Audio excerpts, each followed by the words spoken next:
ஒரு காராம்பசு தோன்றியது. காராம்பசுவை காவனூர் கம்மல பறையர்கள் காலை கட்டி கழுத்தை அறுத்து தோலை உரித்தார்கள். அந்த காராம்பசு உயிரானது எமலோகம் சென்றது. உரித்த காராம்பசு மாமிசத்தை நீலன், அங்குஜன், அனுமன் மூவரும் ஒன்றாக சேர்ந்து 5 பங்காக பிரித்தார்கள். அந்த 5 பங்கிலே முதல் பங்கானது சிவபெருமான மனைவியான சிவசக்தியோ முதல் பங்கை எடுத்து சென்றாள். இந்த முதல் பங்கானது எதற்கு உதவும் என்று யோசித்தார் சிவபெருமான். இதை யாரை கேட்டால் தெரியும் என்று யோசித்து அடே வீர ஜாம்பக என்று குரல் கொடுத்தார். ஐயனின் குரலை கேட்டு அடியனும் ஓடி வந்து பாத நமஸ்காரம் செய்து சுவாமி என்ன அழைத்த காரணம் என்று கேட்டார். அடே வீரஜாம்பகா, சிவசக்தி எடுத்து சொல்லும் முதல் பங்கானது எதற்கடா உதவும் என்று கேட்டார் சிவபெருமான். சாமி, பராசக்தி எடுத்து சொல்லும் முதல் பங்கானது மாமிசம். அது மந்திரம் கற்றவருக்கும் தந்திரம் கற்றவருக்கும் மாயாஜாலம் அறிந்தவருக்கும் மகிழிக்கு மையாகும் சாமி என்று சொன்னான் வீரஜாம்பகா.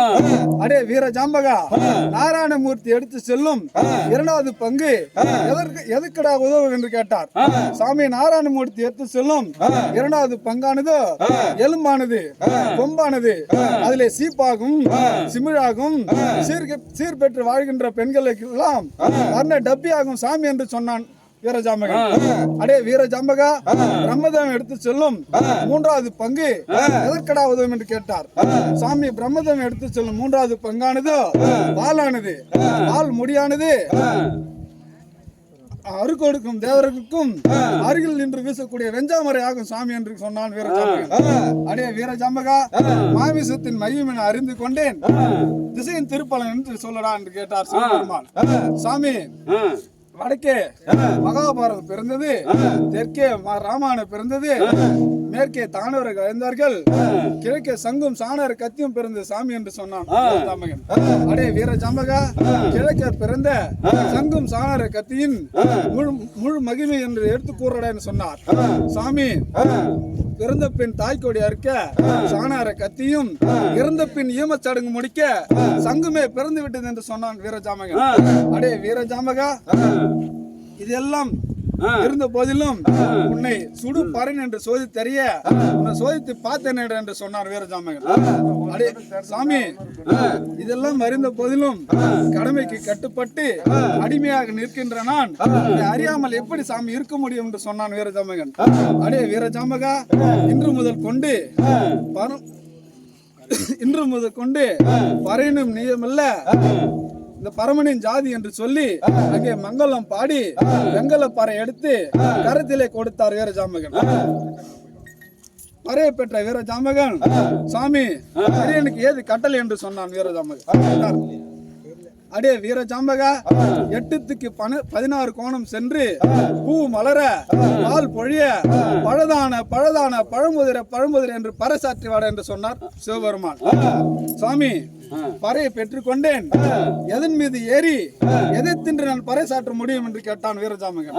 அடே வீரஜாம்பகா, ஐங்கல கல்லையும் அரைக்கல சாராயத்தையும் கலந்து வைத்திருக்கின்றேன், அதை அறிந்து நான் ஏறும் மதையான மீது ஏறி வீரப்பறை சாற்றி வாட என்று சொன்னார் சிவபெருமான்.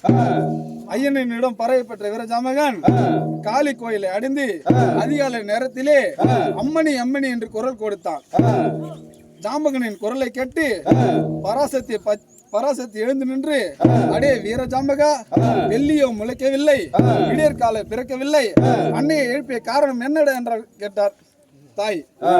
சாமி, தாயே, அங்கே தேவர்கள் ஒன்று கூடி வேதங்கள் பலம் ஓதி பறை என்னிடம் கொடுத்து விட்டார்கள்.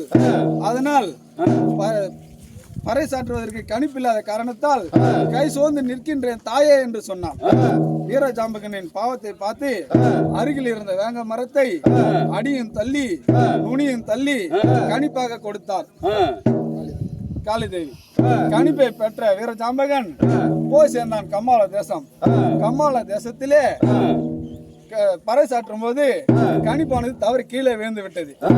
அருகில் இருந்து ஒரு கன்னி பெண்ணானவள் தண்ணி குடம் எடுத்து கொண்டு வந்தாள். அடி கன்னி பெண்ணே தவறி இந்த கன்னி பெண்ணு சொன்னாள். அந்த கன்னி பெண்ணானவள் தன்னுடைய வலது காலில் எடுத்து இடது கையால் கொடுத்தாள். இந்த கன்னி பெண்ணுக்கு எவ்வளவு ஆணவம் அப்படி என்று கோபப்பட்டு ஓர் அடி அடித்தான், வரை செந்தாமரை பூத்தது. 2 அடி அடித்தான், ராஜ்யத்தை அடைந்தான். 3 அடி அடித்தான், பூலோகத்தை அடைந்தான்.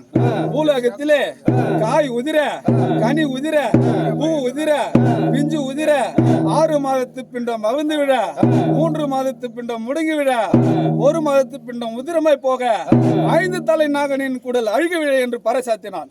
அடே வீர ஜாம்பகா, நான் சொல்லியது ஒன்று, நீ செய்தது ஒன்றாக இருக்கின்றதே, ஏனடா இப்படி செய்தால் உனக்கு என்னடா பலன் என்று கேட்டார். சாமி, சின்ன போனம் செத்தா சின்ன போனம், பெரிய போனம் செத்தா பெரிய போனம், கால் காசு, வழிமுட்டு, வாய்க்கரிசி, இதெல்லாம் முக்காட்டு சில முழசில இதெல்லாம் எனக்கு சேரும் சாமி என்று சொன்னான் வீர ஜாம்பகா. அடே வீர ஜாம்பகா, இதை அறிந்த பதிலும் சுவாமி இதெல்லாம் செய்தால் எனக்கு நன்மை. அதனால் நீங்கள் சொல்லியபடி செய்தேன். ஆனால் உலகத்திலே பாவ புண்ணியங்களை அறிய முடியாது சாமி என்று சொன்னார். அடே வீர ஜாம்பகா, நீ இப்படி கூறியது நின்றாலும் பாவ புண்ணியங்களை அறிவதற்கு வழி இருக்கிறதா என்று கேட்டார்கள்.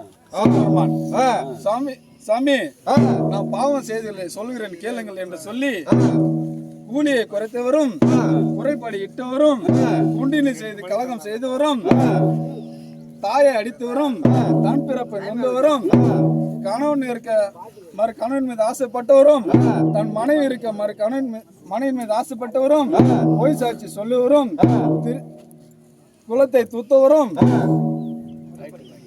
குறைபாடு இட்டவரும், கோவிலை இடித்தவரும், இவர்களுக்கெல்லாம் பாவிகள் சாமி என்று சொன்னான் வீரஜாம்பகன்.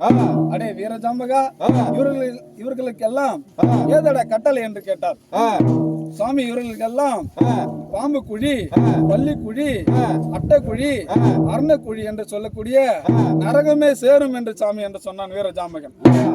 அடே வீரஜாம்பகா, புண்ணியம் செய்தவர்களுக்கு ஏதரா கட்டளை என்று கேட்டார். புண்ணியம் செய்தவர்களை சொல்லுகிறேன் என்று சொல்ல வேண்டும் என்றால் எனக்கு புண்ணிய காணிக்கை அளித்தால் நான் உங்களுக்கு புண்ணியம் செய்து சொல்லுகிறேன். புண்ணிய காணிக்கை போறவங்களா யாரா போடுங்க.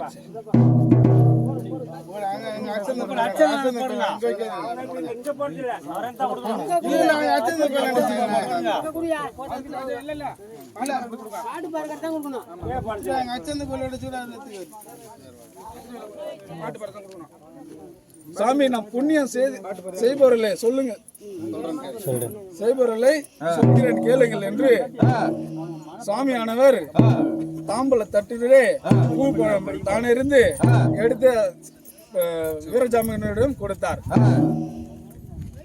தாயை தெய்வமாக கும்பிட்டவரும், மது சேவர் கட்டியவரும், பூமரம் வைத்தவரும், பால் மரம் வைத்தவரும், கோவிலை கட்டியவரும், குலத்தை வெட்டியவரும், உதவி என்று செய்து கேட்டவருக்கு தண்ணீர் தாக கொடுத்தவரும், இவர்களெல்லாம் புண்ணியவன்கள் சாமி. இன்று அடிமையாக நின்று ஆண்டவனின் பாடலை சொல்லும் பொழுது இந்த அமைதியாக நின்று கேட்டவர்கள் எல்லாம் புண்ணியவன்கள் சாமி என்று சொல்லி இந்த சிவபெருமானிடத்தை தெரிவித்தார் வீரஜாம்பகன். அடே வீரஜாம்பகா, நீ சொல்லியது உண்மையானால் இது எல்லாமே கரெக்டா நடக்கும் அப்படின்னு சொல்லி முடிச்சிட்டார் வீரஜாம்பகன்.